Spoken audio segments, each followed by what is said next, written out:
Good afternoon, everybody. It's 4:15, which is an unusual time to be doing this, but sometimes quarter of an hour is just an extra quarter of an hour is just an extra cup of tea, isn't it? Especially in the afternoon. So I'm joined by Matt from Holding Poison. Good afternoon, Matt. Hello, how are we? Yeah, I'm good. And your good self? Yeah, not too bad. Not too bad. Another day more or less done. So yeah, you were just telling me just before we went live that you're in Stansted. Yeah. And I always thought that Stansted was just an airport, No. but no. It's a nice little village, links into London. So, and we got Cambridge the other way, so it's pretty good. It's good from an accessibility point of view, but not of recently, because no one's been going in or out of anywhere. Yeah, it didn't matter at all, really. No. Again, we got some good places to walk, but that's about as good as it gets, really. Now, you haven't disappointed me, which is great, because you have guitars on your wall. I do. And I don't know whether you've watched back any of the other interviews that I've done, but as of so far, the majority of people that have been on have had guitars hanging on their wall. So we always start with that. What is this, your own personal collection? Yes, what do you have? I've got Fender Jazz Bass, and then I've got a Gibson Trini Lopez 2014 model, which I don't like to take out too much. No. And I've got a Fender Jag, which is my sort of go-to. That's my workhorse, I call it. So same as the bass, they're my workhorse guitars, really. Yeah, absolutely. So just explain the dynamics of Holding Poison for me. It's two of you in the band. Yeah, so there's me and Jack Findell. So we've known each other for years, and just basically 5 years ago we were like, we should start a project, and life gets in the way, and I sent him a couple of demos and he was like, yeah, this is cool. I think we even met up like 5 years ago, and it just never really materialized. And then lockdown came and I was like, I was stuck on furlough, like from work. So I was like, I've got to do something. I have to do something with this time, because it would be criminal if I just sat here and binge watched series after series, as much as I would enjoy that. Did you do that for a bit? Yes. Me and my girlfriend, we started watching Walking Dead. So I mean, that absorbed us for a long time, because there is a lot of series. But yeah, and also the weather was so good last year. Like 9 out of 10, you'd be out in the garden like come 3-4 o'clock. A nice cold beer. It was, it was as bad as the time was. It was sort of nice as well. It was a really sort of wind down, really. But yeah, in terms of the band, I think it was like 10, 11 o'clock one night, and I was like, I just listened to a demo that I just finished, and I was like, do you know what? I need to do something with these. So I sent a message over to Jack. I was like, I've got these demos. Like, do you want to do something? He was like, yeah, I know a drummer. So he put us on to Joe Lazarus, who drummed the EP. And yeah, I mean, that's a cool name as well, isn't it? Lazarus. Yeah, it is. Yeah, he's such a nice guy. A great drummer as well. I think he'd done it in 3.5 hours, the whole EP. Wow. So yeah, it just turned up and yeah, just absolutely smashed it out the park, because Jack actually engineered the drums for the album, or for the EP. So yeah, that was good. And then we went into the studio in between the other lockdowns and recorded it in, I think it was 3 days, all the other parts. So just explain to people listening, who does what? You do guitars, obviously. Yeah, so live I do rhythm guitar, vocals, and then Jack does lead guitar. And then on the EP I've done bass, the rhythms, and then the singing. So, and then we've got my two cousins who had never done anything like musical. I had heard them one Christmas sing. I was like, oh, they got quite good voices. And I thought, it would be really cool to get some harmonies in there, and just get female harmonies and just layer it up, and it sort of gives you something different on the ear with quite attacking music. Yeah. So yeah, dropped them a message, was like, do you fancy doing this? And they were like, yeah, we'll give it a go. And they absolutely smashed it out of the park. So yeah, that's good then. Yeah, quite cool, because again, we used we use their different voices to create like 3-part harmonies in some bits, which again, in certain songs, like we've got a song called TikTok, it just sort of brought it to life, really. It was good fun. It was really good fun. Are you on TikTok yourself? Yeah, we are. It's a slow builder, I think. But yeah, we're on TikTok, Instagram, and Facebook. You haven't managed to get them to use the song under rights No. for promoting TikTok, Right. which would be fabulous, and then you'd be away, wouldn't you? Yeah, we would. Yeah. The royalties would come in, quit our day jobs, but no, yeah, it's again, we use all that. The only thing we don't use is Twitter, which again, a lot of people, I noticed that this is going out live on Twitter as one of the platforms. In fact, so this is getting you new ground. Because this is going out live on Twitter, and it's also going out live on LinkedIn as well. Which again, are you on LinkedIn? We're not as a band. I never thought to use LinkedIn for a band page, really. To be honest, What do you know? What most people are like that.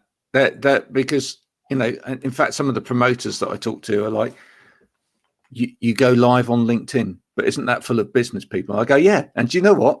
Business people actually listen to music. Funny that. Very true. And again, I didn't think about it. I just again think of it for business, but yeah. Well, my business during the day, in case people probably didn't know, they perhaps if they tune into this on a regular basis, just think that I turn up and interview bands. I do seem to do rather a lot of that, but my day-to-day business is social media, and particularly LinkedIn. And it's through doing that I realised that, do you know what? There's an awful lot of people on here, just like me, who are absolute music lovers. In fact, there is now a music group, LinkedIn group, just for musicians. Nice. Absolutely. I'll have to check that out. I will have to check that out after this. And people just turn up and do acoustic versions of songs on that, just for the hell of it, which is rather nice. But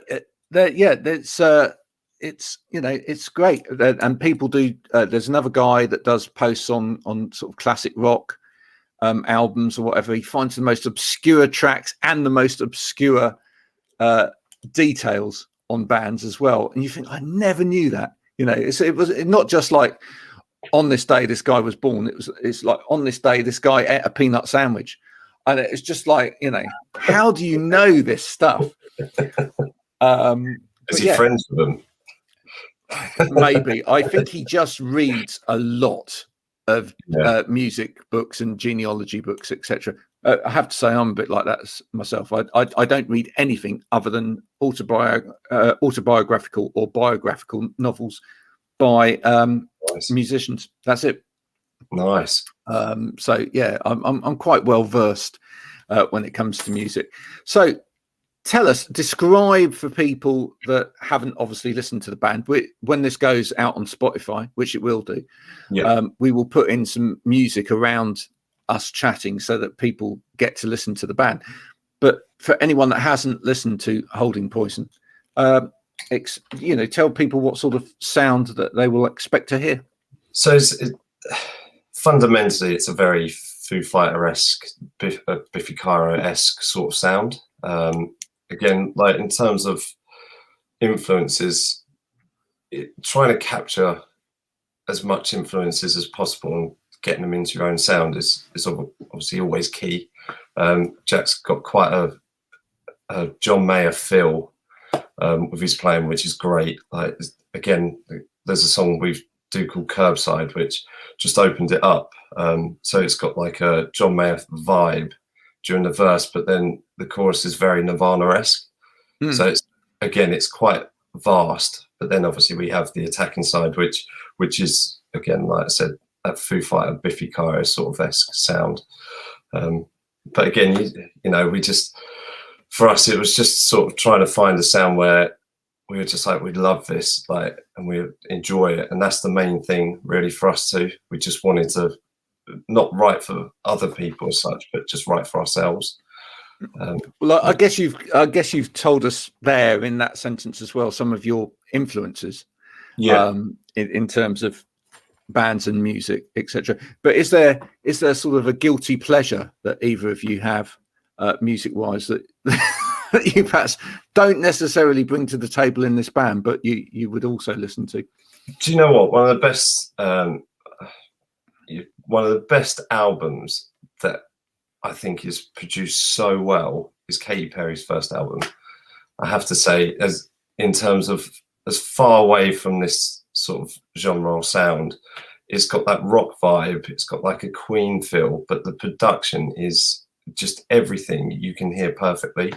And her again, voice does sound tremendous on that album, doesn't it? It does, yeah. And again, from a mixing point, it's kind of, again, stuff you shoot for, even though it's not necessarily like bands you listen to. It's so little elements that actually also make up your sound. You're not, so in terms of mixing, obviously, the purer the mix for me, the better. But again, obviously, Jack has his influences and stuff. I mean, I know we both have a love for John Mayer. Like John Mayer's like, he's king really in terms of guitar. What about John Mayer's playing that you both particularly like? Is it kind of like the sort of the looseness of it in a way, the kind of that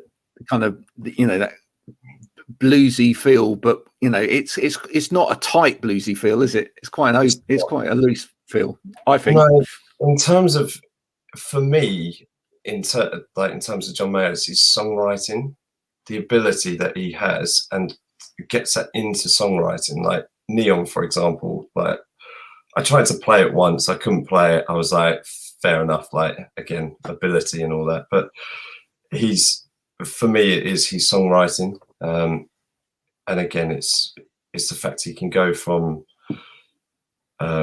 really soft, like, to actually having quite a rocky tone and a bluesy tone still shining through. But obviously with Jack, I guess again, like I said, with his playing, he's got that John Mayer sort of element, that vibe. So I'd have to ask him about that. But one of my regulars, Harry, is listening. And I just need to bring in this comment. He's saying the band's name is a hint to obviously the style of music that you play, and presumably the name as well, obviously with Holding Poison. But actually, is that where the name came from, or did you have a more mythological reason for it, or a book reason for calling it Holding Poison, or you just liked it? Always holding a pint, that's poison in your hand. No, so with the name, we struggled a little bit with the name, because again, there's so many bands out there now, and it was trying to find something just a bit different, again, not being taken. I think we went through, I think it was like 40 to 50 band names, and in the end it was like, we need to name it something, because time went on. The EP was done, like we had recorded it, I think it was about December, that we were like, right, okay, in January we need to launch what we're doing to sort of set us up, because we knew eventually, the world would open back up. So we wanted to be in a point where we had the music out and we're sort of ready to gig. So I do all this stuff late at night. So it'd be like, again, 11, 12, 1 o'clock in the morning. Did you do all of the checking online to see what domains were available as well? Did you do any of that? Or?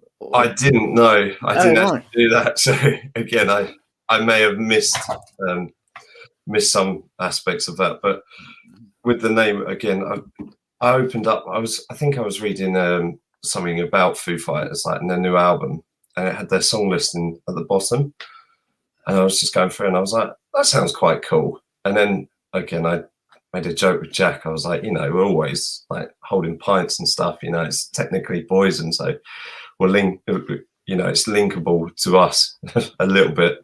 But I just thought, what, it sounds good, and we can actually use that, and sort of it will hold to our sound. It's not, obviously. Now you're quite young, Matt. Obviously, I mean, compared with me, an old man.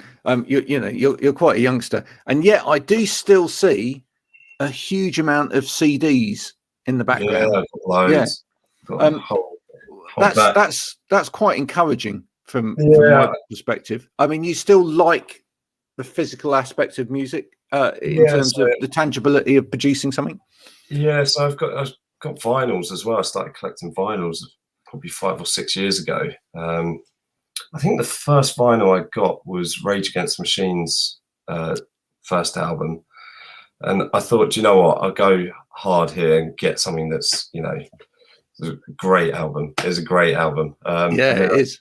I got Raw Blood's first single, and then from there I just started collecting really. But did you end up going back at all in time? I mean, have you sort of ventured back into sort of classic rock? Yeah, so I got Eric Clapton's August. Is it August album? Right. Phil Collins drumming. Is it? I never knew that. There you are. Never knew that. That is a good album though. It's a great album. But my mum's got loads of vinyls. So sometimes, you know, again, if I'm searching, I'll chip in, and you know, she's got a few Led Zeppelin and stuff, and some Queen vinyl. So you're going to go and listen to that album afterwards and go, oh, listen to that drumming. That is Phil Collins. I never knew that. It's got that kind of, you know, kind of Phil Collins type sound to it. There you go. Back in the day when, fortunately, Phil Collins could drum. Yeah. Unfortunately, these days his back doesn't allow, which is an absolute shame. So, what's the dream now then for Holding Poison? What you know, as we get out of lockdown, you know, obviously the day jobs happen again. But what's the dream for Holding Poison? Do you want to continue with this? Do a full album, launch an album? I think if we were going to do anything next, we did film on Saturday the actual EP live, so like a live, so just to capture it. Again, no one's seen us live, you know, obviously being all this done at home. So we thought we'd get everyone together. I got an old friend of mine who came in and played bass. Right. And we shot some footage which should be out end of April, May time, which is going to be the next sort of thing. And then after that, I guess, I mean, I got about 30, 40 songs. So, and it's always, yeah, again, it's always growing. So, I mean, Jack's going to chip in with more songs. So the next thing would probably be then another EP, obviously after we've done some gigs, and maybe next year and back into this year, next year. Yeah. So it's just, again, it's one of them things, we just love doing it. And we just want to play. So it definitely seems to be the in thing these days to do the EP route and sort of do, you know, several EPs before you ever get anywhere near an album. Is there, for you, is there any particular reason for that? Does that, you know? Price. No, it's, again, just the cost of recording time. Yeah, there is that element. I think as well, you know, picking the best songs and getting them to people when you're sort of a nobody effectively, is the main thing. So obviously with an album, there is more work that goes into that. My last band, we did do an album.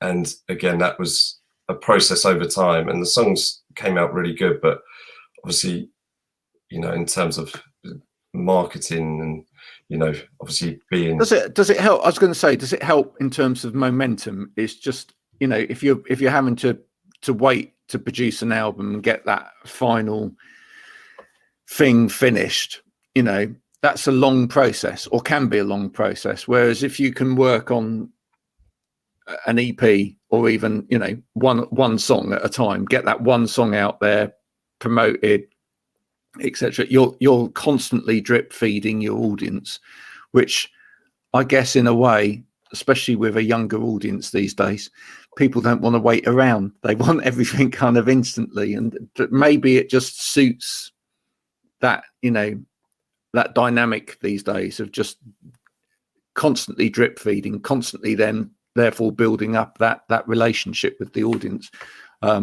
Whereas, you know, some bands do singles now. Again, I think algorithms with things like Spotify, it does help with that. Again, we could have gone down that route and sort of released every song as a single and just done one at a time. But maybe it is an old school thing, but having an EP and releasing the EP not as singles, for me, 2 singles was enough really to sort of get that out the door. And again, me and Jack sort of spoke about it, and we were happy to get the 5 tracks out. And not just that, again, I think people's interest and patience, you find probably a lot of people now will skip a song before it gets to the end, which is a bad habit as such. It's dreadful. Yeah, and sacrilegious, my friend. Sacrilegious. Well, that's the thing. The best part of our songs are the bridges. So you've got to get at least 2 minutes in before that. No. But yeah, again, it's that process of just trying to get the best songs out and the best from us, really. And yeah, obviously money is a factor as well, like being outside. So, but if money wasn't a factor.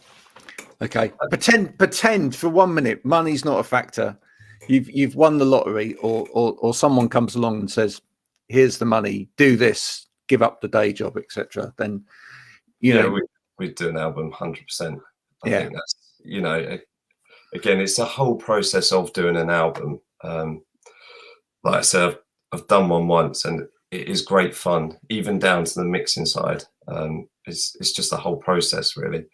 And not just that, you get to record more songs in the studio, which for me is part of the most enjoyable part of the whole process. I love that.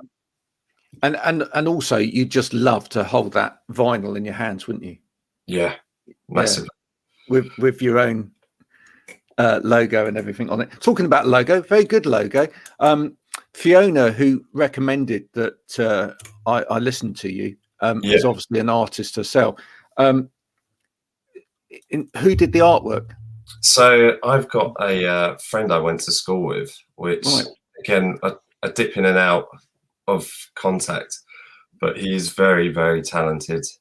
Max Buck, he literally, I go to him with ideas, and sometimes he'll be like, well, that's a bit, out there, but we'll see how far we can get. So we sort of talk about stuff, catch up. And then, he came up with that, and I was like, that's great. It's, it's not too busy. It's simple and it's striking. That's the main thing, that it sort of hits you. You could stick that on front of a kick drum and it would look great. You put it on T-shirts, jumpers. Oh, now I was going to say T-shirts. That's the place to go, isn't it? Yeah. I've noticed of late on LinkedIn, everybody's doing merch. Everybody. I mean, even businesses are beginning to do merch. Yeah. Right. And identify with their brand by doing merch. I think merch is one of the ways to go. And in one of my previous interviews with someone, I actually said, if your main way of getting your music out there at the moment is Spotify, because people don't make money out of Spotify. Let's be honest about this. I suggested, and maybe this is an idea for you as well. I suggested a T-shirt that said, "I've listened to," and then the band logo on Spotify, and people have to buy the T-shirt if they've listened to it on Spotify. Yeah. Again, you can do so many good things. Again, with merch, we sort of, a main thing for me was getting merch quite quickly, because again, people promote you by wearing your merch, and not just that. There's this obviously band merch, sometimes simple or whatnot, but again, it can look trendy and it can be quite, again, striking. So again, Max actually sort of designed something with the merch, and again, we sort of launched it, which people can find on our Instagram, and there's links on there. But yeah, again, it's a good way, and not just that, for unsigned acts, it's a good way of actually, earning money, really, or getting money back into to go and record. So, well, for me, it's an essential life thing to have. I have my wardrobe is basically about 30 different band shirts, and that's it. So if I didn't have merch, then I wouldn't be dressed. So it's kind of essential. But for me, I think it's important. I think it's another way that you can support a band. Yeah. Beyond buying the album or the CD or whatever, and when certainly when bands are first starting out, and they haven't got the physical recording to purchase, I think a T-shirt is a great way of supporting the band. Even more so at the moment when you can't actually go and see the band live. So it'd be great to see you sometime, hopefully. Yeah. Later in 2021, playing live. Yeah, we will be out. We will be venturing out. Again, at the moment, like I said, we just shot that live video. So obviously, again, you will be able to sort of get a taste for how it is. But obviously, like anyone into music will know that, and anyone not into music, going to a live gig is the best thing. Like you can watch bands on screen or on TV, but when you're there, it is completely different. It's a completely different vibe. You get feels for it. It's great. Well, then I'm going to have to leave you with that as the final question today, which is, who are the best live band that you've ever seen? Oh, that is a tricky one. It always is. It always is. I went to Reading. I think it was 20. I can't remember what year it was. Maybe 2015, 2016, somewhere around there. And I actually stumbled across Enter Shikari. Now, I hadn't really, again, if you listen to their albums, like I didn't get it on the album. I didn't actually get it. Like I was like, again, I heard them early days, but then obviously didn't listen to them for a while. Anyway, I stood there and I was like, that is just incredible. It was one of the most amazing live performances I have seen. But again, I've been lucky enough to see bands like Foo Fighters a couple of times. I saw Biffy Clyro on their last album, which again, that was probably up there as well. And a band called Anti-Flag. I don't know whether you've heard of them. Again, they were headlining a stage in Reading the same year. Me and my brother and a mate of ours just walked into this tent. It wasn't that full, but again, if you've never listened to them, it's worth a listen. Like the bass player is amazing. Like, but yeah, so a couple of bands there for you. You're just making us all feel now that we want to go back and listen to live music even more than we already did. We're all missing it greatly. I think beyond pubs opening, which is a great thing. I'm glad the hospitality trade are out there. And we did say just before coming on, it'd be great to maybe go and stand in front of some people outside at a pub and play at some point.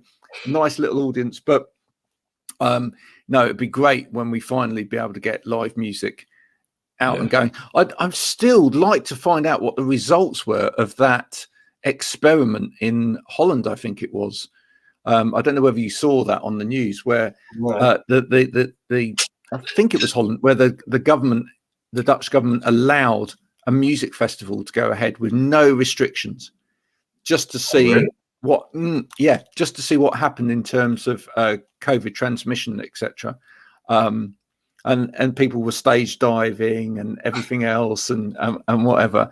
But I'd love to know the results of that. So if anybody knows, do let us know. If it proves that it can work and it's relatively safe, let's get back to it as soon as possible. Well, that's the thing. I mean, I actually saw like some images or some pictures around Christmas time of festivals happening in New Zealand. Yeah. I was like, I was very jealous, but it did make me think like, oh, we could be at that point too. Like again, certain times and whatever. But yeah, I mean, I bet people were going crazy if they've had the opportunity to go and obviously watch a festival in Holland. I mean, I'd go giddy thinking about it now. Yeah, I think every musician, however however much success or whatever that they've had, would just love to be able to play live to anybody now. One of these interviews that I did was with a bass player called Billy Sherwood. I don't know whether you've heard of Billy Sherwood, but he's currently the bass player with Yes. Oh, okay. And another band which he's just started as well, called Arc of Life. And I said to him, I'd bet you'd be happy for a little pub gig at the moment. He said, Graham, I'd be happy to play to one person in a coffee shop right now. And this is someone that's played massive stadiums across the world, I don't think it matters. Everybody's feeling the same frustration. And the sooner we can get back to that, the better. Matt, it's been a pleasure meeting you. Do keep us abreast of the journey of Holding Poison as it develops. I will watch your progress as it goes on. Get yourself on Twitter, young man. Yeah, I will. I have to say, because there is such a music following on Twitter. Yeah, massive music following on Twitter. That one. And then at least I can tag you as well, which is important. Yeah, that's very true. I was like, I can't tag him. He's not on. Where is he on here? And ramp up your LinkedIn as well. But for now, thanks very much for coming and talking to us about music. Or having us. Yeah, but no, really appreciate it. Thanks. Bye for now. See you later.